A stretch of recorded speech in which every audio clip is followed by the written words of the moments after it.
As mentioned, this next session of the conference is going to focus on a key part of the forest industry's science and innovation plan, and also the forest industry's biosecurity strategy, which is the current needle disease and Phytophthora research programs.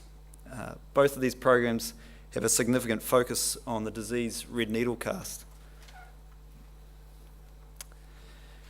Now, red needle cast is the most significant, or arguably the most significant foliar disease to affect radiata pine and Douglas fir in New Zealand since Dothostroma and Swiss needlecast was first found in New Zealand nearly 60 years ago.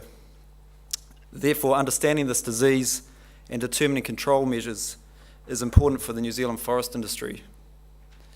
As was seen in 2017, significant outbreaks of this disease can occur.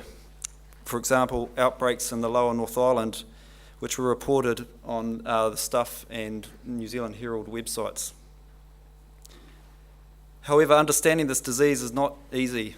Firstly, we're dealing with a new disease and a causal agent, Phytophthora pluvialis, which is a new to science species.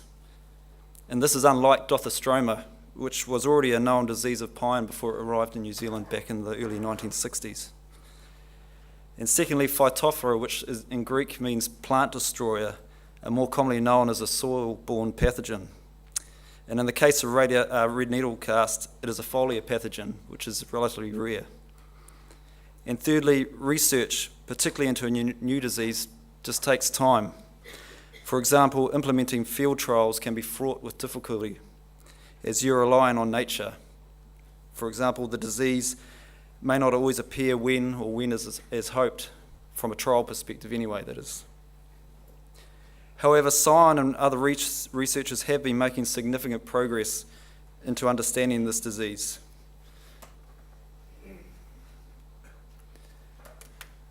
As will be presented following my talk today, we presented by Sion, there are three key areas that the research is focused on, which are disease prediction, host resilience, and control.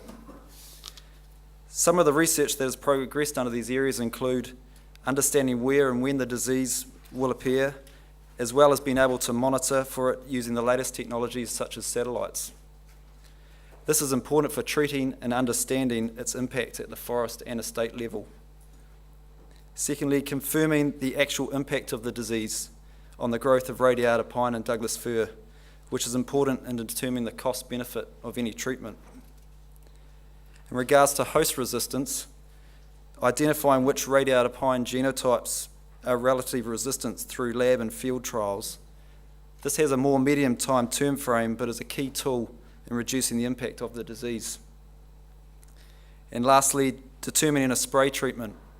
What, where, when, and how much. Significant lab and field trials have been carried out, which involve intensive monitoring throughout the year.